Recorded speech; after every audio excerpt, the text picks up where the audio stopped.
Superman was a movie I was very excited for. James Gunn is probably the best director working in the comic book genre right now. He went 3 for 3 with Marvel and probably put out the best DCEU movie. And Superman is a character that I should love on paper. I've always been a fan of super optimistic, hopeful characters that try their best to help people. Ichiban from Like a Dragon is on pace to be my favorite video game character from the 2020s for that very reason. But Superman never felt like that character archetype I love because the most popular mainstream versions of him are from Injustice and the DCEU. Funny enough, he is probably the source of the archetype. What really got me excited for this movie and the character was seeing fans talk about him online. I have watched so many video essays about the character and it has shown me the light. Saw how he should act. Saw how no movie in my lifetime has done him justice. That's what really attracted me to this movie. And at the exact same time of all of this, the MCU has been falling apart. This had the opportunity to turn me into a Superman fan while being my only hope for comic book movies. And how did it go? This is the superhero movie I think we all needed right now. We didn't get an adaptation of Absolute Superman, but we got absolute cinema. I'm going to keep this review as spoiler-free as possible. I personally think there's nothing to be gained from a spoiler-filled review this close to release. If you want a spoiler discussion about this movie, let me know down below and feel free to drop a follow. This year I started to dabble in making content about TV alongside my usual output on video games. So liking, commenting, and subscribing lets me know that you want to see me talk about movies too. If you couldn't tell by my Absolute Superman joke, I really like this movie. It has its pros and cons, but the pros greatly outweigh the cons. In fact, the con is the only aspect of this movie I don't want to say didn't like, but it's the only thing holding it back from being my favorite superhero movie of all time. I'll talk about that complaint at the end because it is easily a top 5. David Cornsweet is Superman. With every action he takes in this movie, you can tell that his goal is to do good. Being one of the very few survivors from Krypton, one of which is a dog, he understands the value of life and has the power to save many. Through that core belief, we see him do something that we rarely see heroes do in movies anymore. Go out of their way to save people. I've never seen a superhero care this much about saving lives before. His personality is just as great as his actions. He is a goober, and I mean that in the nicest possible way. Like, he is just genuinely a nice, goofy guy. I can see him taking time out of his day to get a cat out of a tree or helping a lost kid find their parents at a mall. Feel like Invincible is the only other comic book adaptation we see where the hero helps a lot of people, which is kind of wild. Did everyone forget that this was the whole point? He's pretty funny in the movie too. It's not the funniest movie on the planet, but he has some really good lines, which I think works so well because he is just such a silly goose.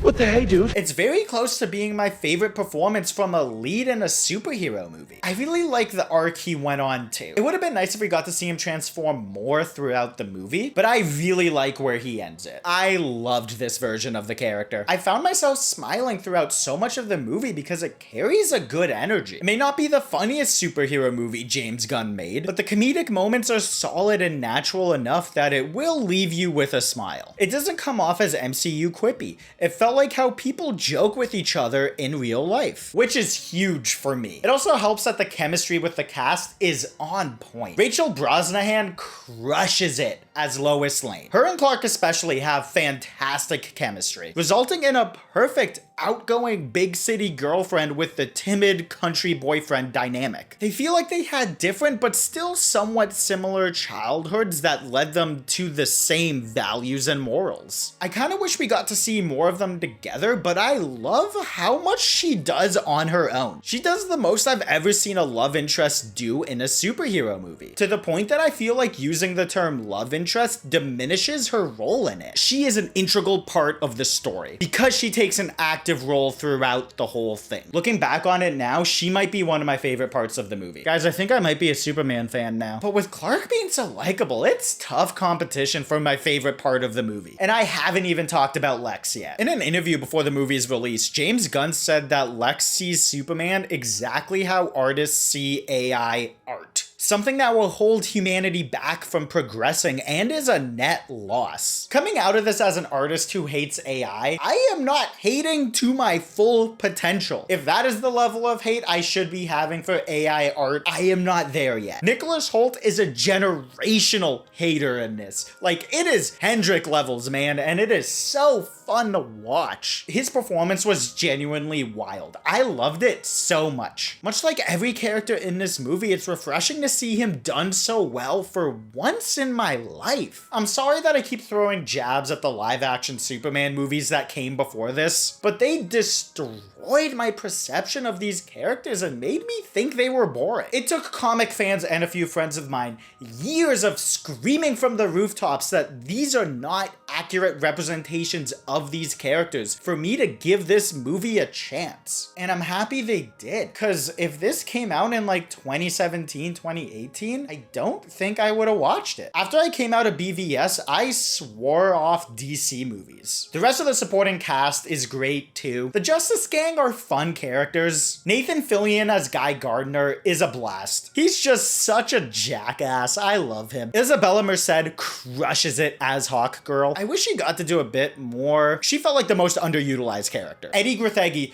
don't make the obvious pun, don't make the obvious pun, don't make the obvious pun, I can't not do it, is terrific as Mr. Terrific.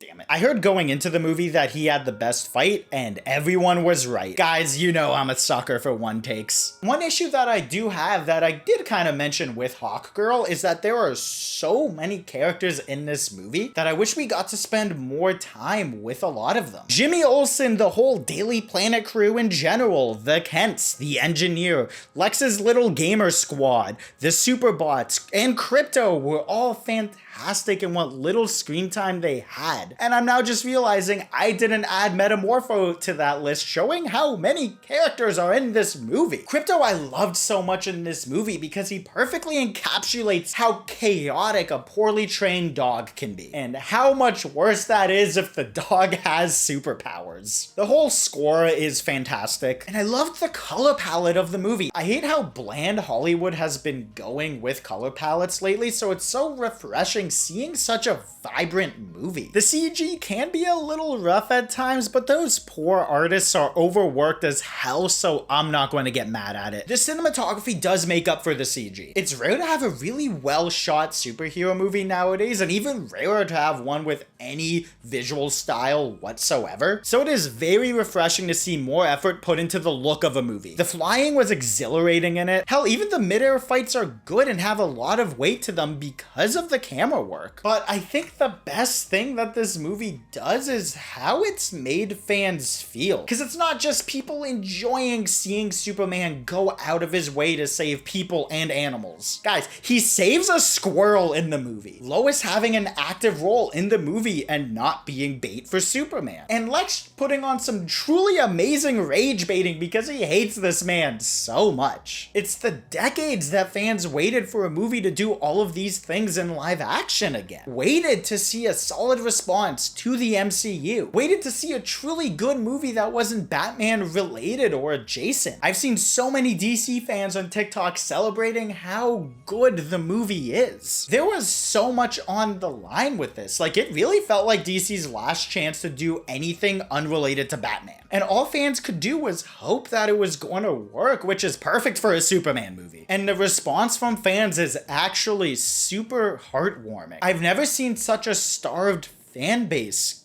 get what they deserve, especially with a property as big as Superman. I believe this movie does for Superman what the Batman did for Batman. These movies truly understand what makes those two characters great and why they have survived for so long. But with all that good, I still have one complaint. The runtime is 2 hours and 9 minutes, and I really can't believe I'm about to say this because I personally think movies are way too long nowadays. I wish it was a bit longer. It feels like it starts in Act 2 of a 4-act movie, or in comic book terms, issue 3 of a 5-issue run. It really feels like James Gunn threw a random banger Superman comic at me. I love how it skips the origin story because we really don't need to see it again. Like, we get get it, but I feel like we didn't get enough of Clark in this. Like I said earlier, I would have liked to see more of everyone. And because the movie starts where it does, I feel like some lines of dialogue only exist to explain things they didn't show. So the first act in this came off as a little clunky. If there was 20 minutes before the start of this movie, giving us a softer introduction to these characters and this world, and actually showing us the inciting incident, because it happens like 3 weeks or 3 hours before the start of the movie, and I'm not even making up that estimate. The movie opens with that. I could talk about it in greater detail in a spoiler video, but I think adding 20 minutes to the runtime would have done a whole lot for the movie. There's also one aspect with a villain that I didn't want to see in the first movie because it's way too common in the genre, but when it comes to saying that in relation to Superman, that does feel a bit unfair. Superman may not be the perfect superhero movie, but it's the movie we all needed it to be. It gives us hope for the future of this character. It gives us hope for the future of DCU movies. I'm actually really excited to see their upcoming projects. It gives me hope for the future of comic book movies. I have basically moved on from the MCU, and if it wasn't for this movie,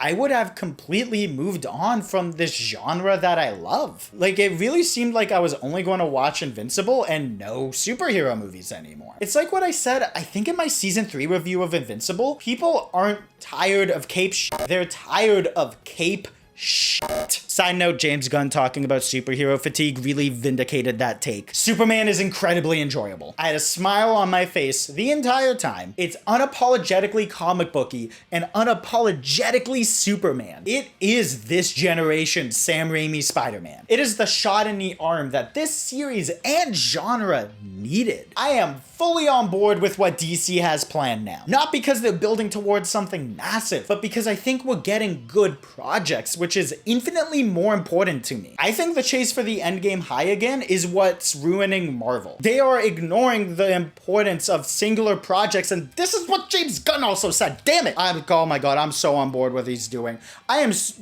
This guy, I don't know what to say right now. I actually don't know what to say right now. I'm now just realizing that every thought I've had about the MCU over the past 3 years, James Gunn has basically said over like the last month or so leading up to this movie's release. Anyways, this world is already so interesting and I want to see more of it. And I'm really tempted to read All-Star Superman and Supergirl Woman of Tomorrow because of this movie, as those are the main inspirations for the first 2 DCU movies. I want to say that we're so back, but we're in such a good spot that we've never really been in with DC. We are beyond so back. Again, just look at fan reactions. It's so awesome how happy this movie is making people. It's truly the movie so many needed to see. In this day and age where kindness is the exception and not the rule, and it's so easy to feel hopeless. This is the summer blockbuster that we all needed. 3 years ago, saying all of this about a Superman movie felt impossible. The gun didn't jam.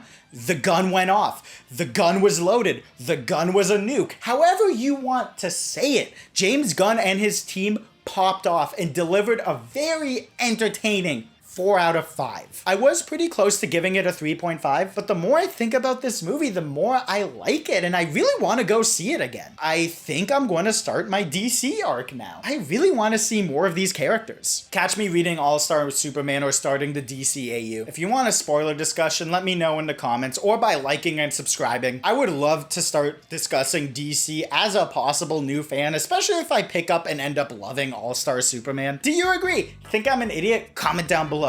Like the video if you were praying for times like this, and subscribe for more content. Follow me on other platforms if you want. Take care, guys.